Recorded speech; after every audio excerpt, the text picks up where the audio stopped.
Hey guys, welcome to this episode of Context is King. I'm Rebecca Brayton, and with me as always is WatchMojo CEO and founder Ashkan Karbasfrooshan to discuss Elizabeth Holmes and Theranos again. So this is Theranos Part 2, Electric Boogaloo or whatever. Thank you for joining me. Nice turtleneck there. Yeah, I accidentally dressed like her, so there you go. I'm not wearing sneakers though. And the voice, so just you don't have the voice. Oh, thank God. I am offended by her voice as a woman with a low voice, but that's a whole other thing. I'm not going to get into that. Anyway, Fire Guy. Billy McFarland versus Elizabeth Holmes. That is... Who's crazier? I think she's crazier. She's absolutely crazier. There's no doubt about it, because she's playing with blood and stuff. He's basically just selling a dream to a bunch of people who have too much money. How much crap can I get away with? And she's just... He's like harmless, but annoying, illegal. She is crazy and totally, let's just be like nut job, especially when she's still lying blatantly after being caught, and she's playing with people's lives, which is, you know, anyway. For me, for her, it's the myth making. It's that whole, like, it's the Steve Jobs stuff and the, you know, never blink stuff and her crazy diet and even the wardrobe and everything and the voice. The voice. The voice.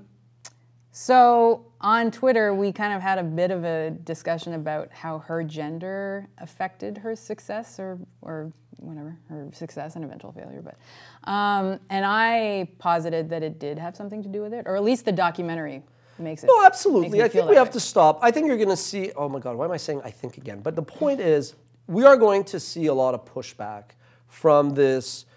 Every kid touches the ball before we take a shot. Everybody gets a medal. Everybody's opinion counts. You can't hurt feelings. I think it's great. Like we lived in a very bad time for a while where a lot of people got, you know, shit on, for lack of better words. But I think we need to now call a spade a spade.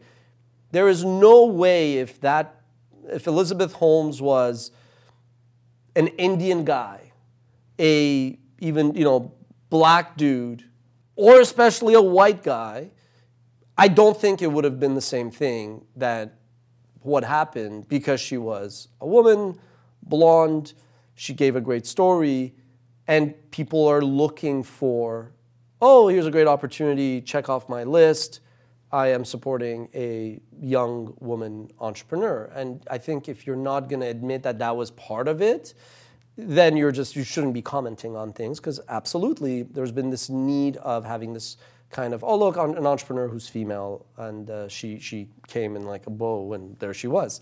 But it's crazy, but that is, to some extent, you saw the venture capitalist Tim Draper, it's true, that is Silicon Valley. You are going to go and give money to people that you think are going to totally sacrifice everything to make something a success. And there's a lot of revisionist history where she fooled a couple of journalists who've been in this racket, and that's what it is, because journalists who cover technology companies and executives are part of the racket where they come across a story, and in order to get access, and don't forget, if you're writing for Fortune or whomever, and you put a Mark Zuckerberg because you get that interview early on the cover, you elevate yourself, so you're willing to kind of, there's this quid pro quo, you're willing to go along and you don't ask the tough questions. So it's easy to see how these older journalists totally got fooled when I just knew, like, early on the details that it was just a drop of blood. I hate giving blood. I don't pretend to be an expert at medicine or biochemistry and all that. But once you just listen, if you just listen to what it was that she was describing, I'm not surprised that the Wall Street Journal, John Carreyrou, was like, wait a second, this doesn't really make sense. Let me start digging a little bit and finding out. Shocking, but when you see the HBO documentary, you're just sitting there and you're going, how did this even pass the test? Where maybe as an engineer or programmer, you could get out of school after a semester, but you can't really do that in the field of medicine. So it was just kind of shocking. And I think absolutely, here was this blonde young woman who was telling a very riveting story, and it's easy to get caught up when we're looking for, I think a lot of people, they almost feel better when they go, oh look, I'm helping this young black male entrepreneur, or this young female, or this refugee from wherever, and I think sometimes you have to just ask the tough questions. Yeah, I mean, I agree, but I don't think it. I don't agree that it would necessarily not have happened had it been, you know, like a white guy or a black guy or, you know. Okay, I'll tell you what. They do frame it in the documentary. I would say they frame it in the documentary that she aligned herself with all these older white men and I feel like the way they framed that particular portion of it, it really seemed like it was because she was a young white girl. So if you're going to be like offended by like things that are not politically correct, you should stop watching right now. So I'll tell you one thing. A lot of VCs last year got caught with their pants down for essentially giving or taking meetings with female entrepreneurs with the sole intention of getting in their pants. So that in a silo is a thing. Before the Harvey Weinstein Me Too movement blew up in LA, it started up in San Francisco in the Bay Area where, and you just Google it, where a lot of VCs were basically setting up meetings in restaurants, but then quickly saying, let's go up to the hotel. And literally some of them were like, I'll give you money if you have sex with me. So that is a thing. I don't think, so I think a lot, I think the fact that she was she wasn't a babe, I mean, that's irrelevant. But my point is, I think she did get a lot of attention because she was a woman that otherwise a dude would not get. You know, so there's race, there's gender, there's a few things, there's ethnicity. Now, I don't think the guys, the gentlemen, because they're all old military guys, I don't think they were necessarily trying to get in her pants. I'm not saying that. I'm not saying that, yeah. But I'm just saying she went up to these old dudes who are not biology, medical field experts, but who would give her access to the military. So there's like these different factors that are all like true, but no, I'm not saying it was, you know, I'm just saying there are VCs who want to get in the girls' pants, and then these guys had no clue about medicine. So it really, but this happens, right? My point is, Theranos was at a scale raising $900 million, being valued at billions, or raising whatever, being valued at $9 billion or whatever the racket was.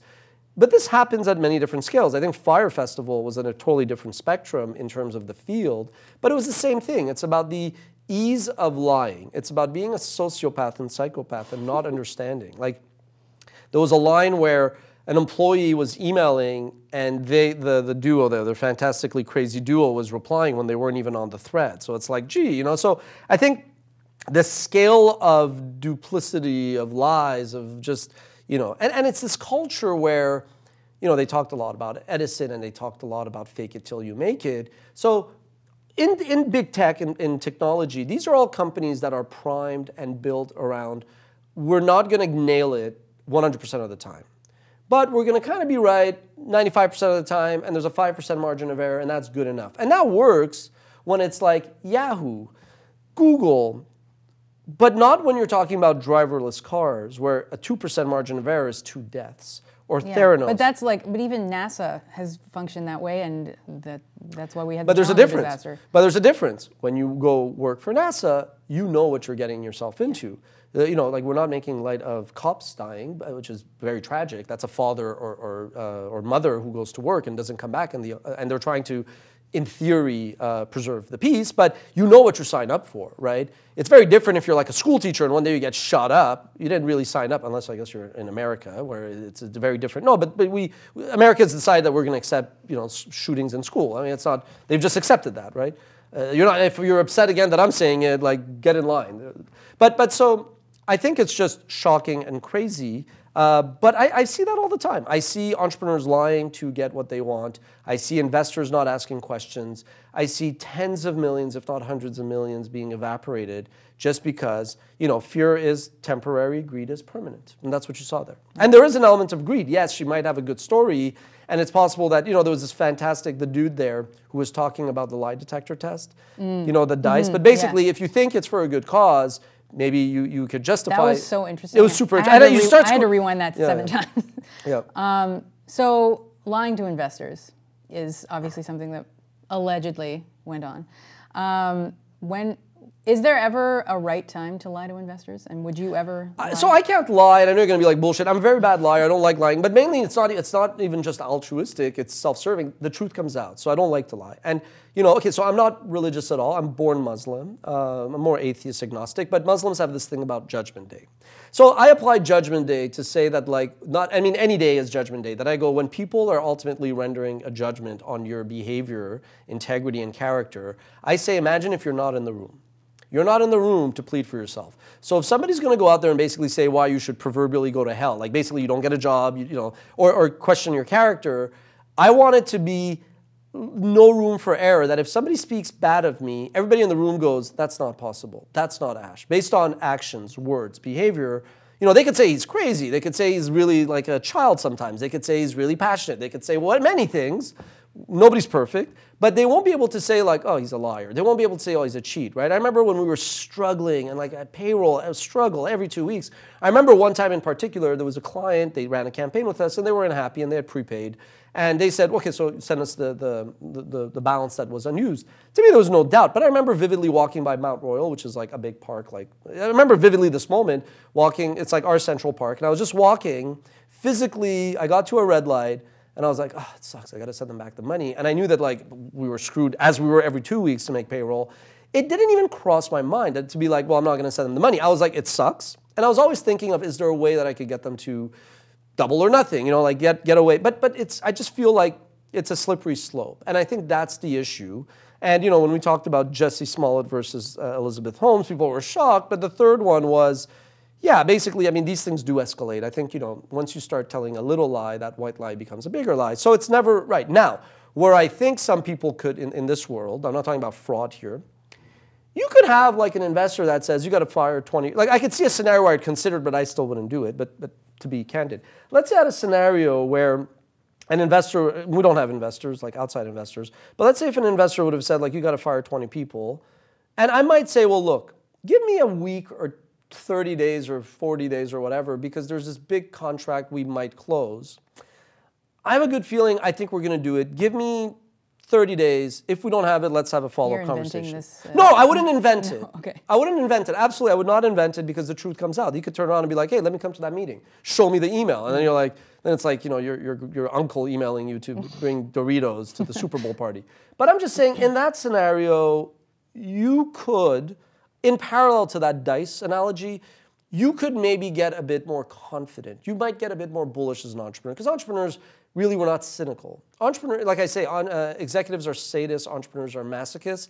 I feel a true entrepreneur is not cynical. They're actually very idealistic, and they're very anything is possible. And then we reality strikes, and you're like, okay, lesson learned. So I could just see doing that. I could see being like, well, look, I think we're going to close this deal. It's a game changer. And the reality is, if you read the third book I wrote, 10-Year Overnight Success, I talk about that a lot. That there were a lot of deals that I always thought, I was always optimistic. I was always, and I talk about rejection now to the team. I have a big team. I tell them, I go, you know how many times I got rejected? And I always thought it was going to be like, yes, sir, we're going to get this. So that's the only condition where I would do it, which would be to maybe project a bit more confidence on something that maybe wasn't as likely. But no, I think if you lie, then it's a slippery slope. It's going to come back. You're going to be a bum. And the thing with the Theranos people is, ironically, she should be thrown in jail, but it's the employees that are almost persona non gratas in the industry. Because a lot of companies are like, well, we don't want a Theranos guy on our team, fairly or unfairly, because they're like, what kind of doofus were you? Or what kind of, it's unfair. Yeah, but is it? It's shocking. It is and it isn't, because the documentary really made it seem like some of them were doing some really questionable work, but I guess... So when I took psychology way back, we studied that famous study. We studied that study, but there was this study on basically why did the Germans during World War II do what they did. And it was a lot of you'd shock people. Kind of thing? Yeah, basically, but it was kind of like you heard somebody getting answers wrong, and you thought when you pressed it for a wrong answer, you were giving them electric shocks. And you heard them screaming, but it wasn't really them screaming. They were kind of acting like they were screaming. Oh, it's a well-known study. Okay. It basically sought to explain the actions or lack of kind of whistleblowing amongst everyday Germans during the Nazi era. So when you study that, you're like, okay, I don't get it, but I maybe understand how human beings think. So I feel if you are at Theranos and you are like, oh, we overcome the odds, and the scale of this lie is so preposterous that this person has to be a psychopath to be lying, you might go into it and then afterwards you're like, oh, no wonder. Right. All right, so let's just attach the word allegedly to everything that's been said in this video. Hashtag allegedly. Let us know if you watched the Theranos doc and what you thought and if we're all crazy. Let us know in the comments and we'll see you next time.